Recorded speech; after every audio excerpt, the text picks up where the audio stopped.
I'm just about to jump on a call with my academy members, kind of a office hour call that we do every month. Looking forward to it, and I'll try to see what we talk about. I'm not sure yet, and I'll come back right after to discuss this a little bit more. So just finished the coaching call for my academy, and I want to share 2 takeaways that I shared in this call right now. First one is technical, the second one is more psychological. So let's jump with the technical first, and the other one right after. When trading pretty much any market, it is very important that you distinguish between 2 types of trade. One of them is the reversal trade, and the other one is the bounce trade.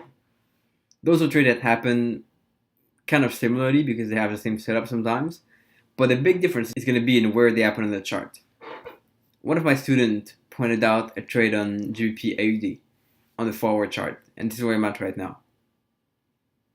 What has been happening on this pair is a big downtrend, all the way from the 12th of May, and that's been going on for quite a long time.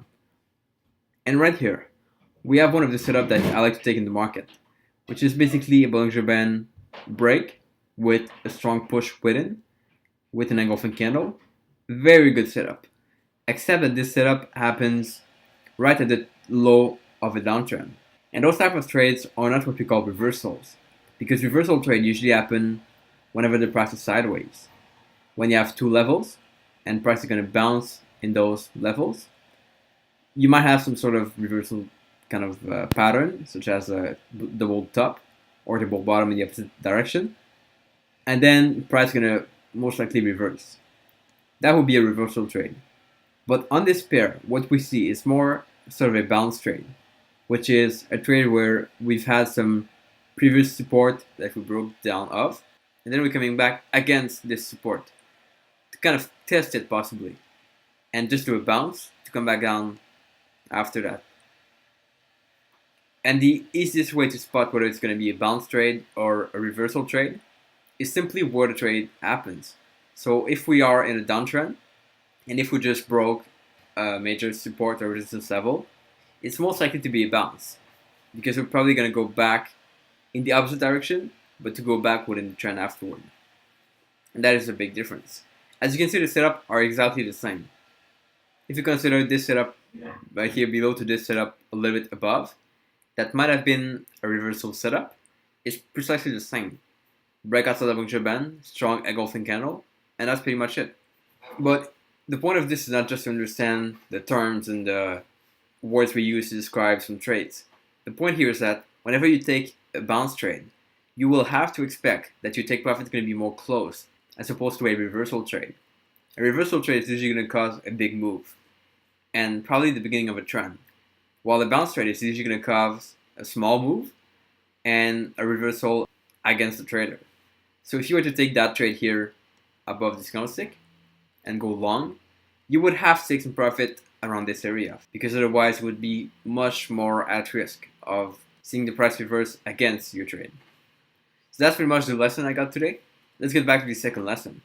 Now the second thing is when it comes to the plan you have. You should have a plan in front of you whenever you trade. And this is something very powerful. But more than that, whenever you have your written plan, like whether it's going to be in a notebook or with the 1-page trading plan I have, you should make sure to review it every single day before you start to trade. You take your plan, read it once or twice in your head or out loud if you want to make it more powerful, and that's going to help you to memorize your plan. And the more you memorize your plan, the more you can trade it flawlessly, and that's always the goal. The real successful traders understand that everything they do is just to repeat the process. They have this plan, they follow the process, and one of the questions I have is, are the scalpers following a plan like you tell to follow? And yes, the answer is yes. All the traders you know that are successful follow a plan. They don't just go randomly and take trades as they feel to take trades. And that is all there is trading. Look at the plan, follow the plan, like a factory worker. But that is how it's supposed to be if you really want to be successful in trading. So I hope those takeaways are clear and they make sense. I like to talk about this because it's really powerful and it really helps people. If you guys want to apply for the academy and be part of those coaching sessions, check out the link below. We do 1 coaching session every month, and they always make a big impact on people because we target the real problem people face. So I would love to see you guys there. Check out the link below, and I'll see you guys tomorrow as always for the next video. Ciao.